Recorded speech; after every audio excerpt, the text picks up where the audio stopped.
आज हमारा टॉपिक है न्यायिक जवाबदेही।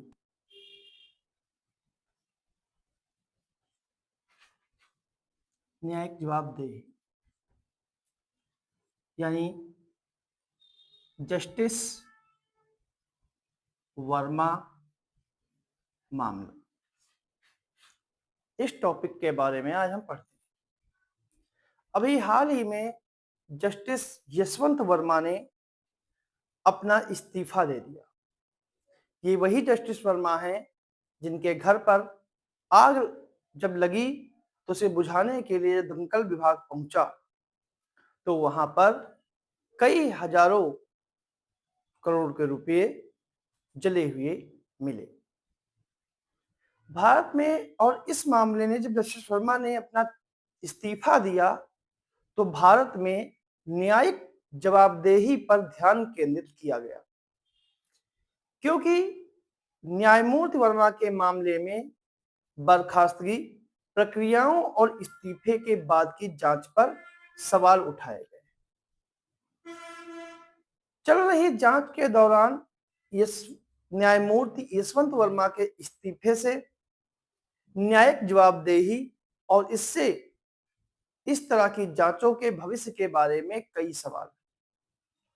अगर भारतीय संविधान में न्यायाधीशों को हटाने के लिए एक संवैधानिक ढांचा है और न्यायाधीशों को हटाने का कार्य अनुच्छेद 124(4) के तहत किया जाता है और अनुच्छेद 217 यानी कि हाई कोर्ट के लिए 217 अनुच्छेद कार्य करता है, सर्वोच्च न्यायालय के लिए 124(4) है।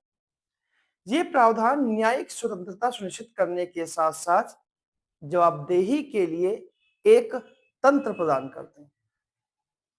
सर्वोच्च न्यायालय या उच्च न्यायालय के न्यायाधीश को केवल सिद्ध दुर्व्यवहार या अक्षमता के आधार पर ही पद से हटाया जा सकता है।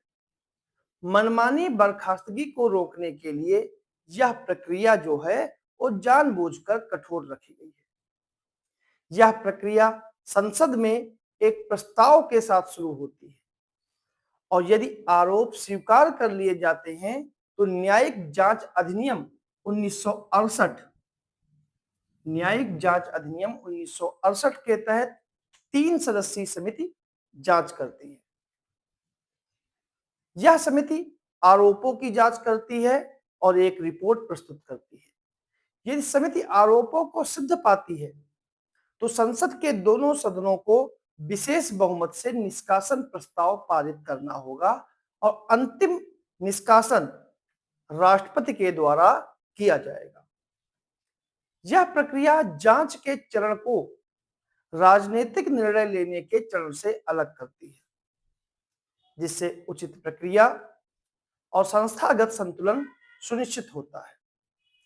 जांच समिति तथ्यों को स्थापित करने में केंद्रीय भूमिका निभाती है और इस समिति में आमतौर पर सर्वोच्च न्यायालय के मुख्य न्यायाधीश, उच्च न्यायालय के मुख्य न्यायाधीश और एक प्रतिष्ठित न्याय विशेषज्ञ शामिल होते हैं।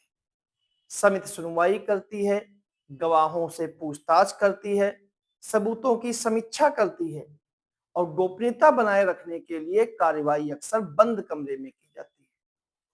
महत्वपूर्ण बात यह है कि यह समिति एक वैधानिक ढांचे की तरह कार्य करती है और उनसे प्राकृतिक न्याय के सिद्धांतों का पालन करने की अपेक्षा की जाती है और यह सुनिश्चित करती है कि संबंधित न्यायाधीश को अपना बचाव करने के अवसर मिले।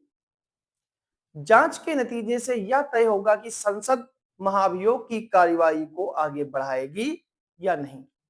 जांच के दौरान इस्तीफे का मुद्दा जो है एक काफी जोर पकड़ रहा है, क्योंकि जांच प्रक्रिया के दौरान न्यायाधीश के इस्तीफे से एक महत्वपूर्ण कानूनी मुद्दा उठता है। संविधान और न्यायाधीश जांच अधिनियम में यह स्पष्ट रूप से निर्दिष्ट नहीं है कि ऐसे मामलों में जांच रहनी चाहिए या नहीं चाहिए जब जिस न्यायाधीश पर आरोप लगे हैं अगर उसने अपना इस्तीफा दे दिया है।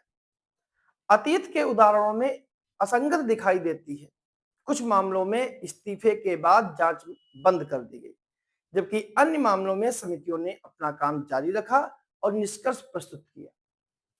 कानूनी विशेषज्ञों का तर्क है कि जांच का चरण स्वतंत्र है और सार्वजनिक उद्देश्य की पूर्ति करता है। इससे सत्य और जवाबदेही स्थापित करने में मदद मिलती है, भले ही इस्तीफे के बाद निष्कासन आवश्यक हो जाए। यदि इस्तीफे के बाद जांच स्वतः समाप्त हो जाती है, तो न्यायाधीश रणनीतिक चरण में पद छोड़कर प्रतिकूल निर्णयों से बच सकते हैं। इससे संस्था के विश्वसनीयता पर सवाल उठते हैं। तो यही मामला जो है यशवंत वर्मा का है।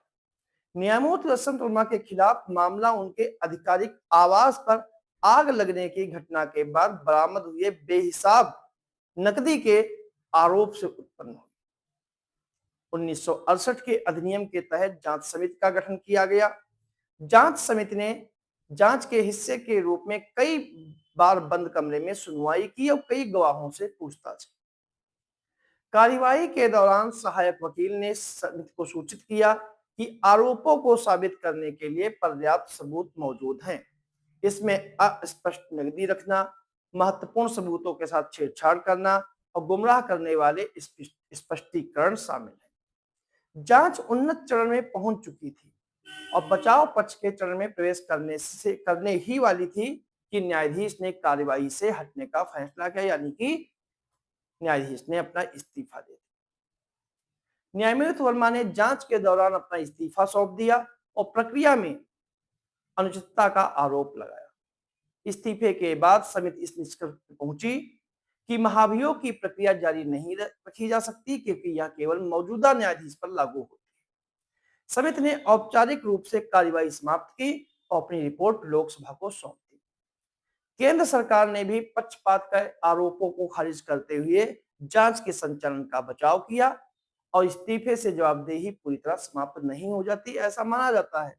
क्योंकि न्यायाधीश अब अपने पद पर नहीं है, इसलिए मंजूरी के अधीन सामान्य कानून के तहत आपराधिक कार्रवाई शुरू की जा सकती है। इस मामले में इस बात पर एक व्यापक बहस छेड़ दी है कि क्या इस्तीफे से वैधानिक जांच समाप्त हो जानी चाहिए और न्यायिक जवाबदेही को नियंत्रित करने वाले मौजूदा कानूनी ढांचे में कमियों को उजागर भी किया है। तो क्या कोई व्यक्ति चाहे जितना करप्ट हो, न्यायाधीशों ने कोई भी करप्शन किया हो, अगर वो इस्तीफा दे देंगे तो उन पर कोई भी आरोप तय नहीं किया जाएगा। यह हमारे कानून की एक बहुत बड़ी कमी उजागर होती है। तो ये था हमारा टॉपिक, न्यायिक जवाबदेही और जस्टिस वर्मा का मामला।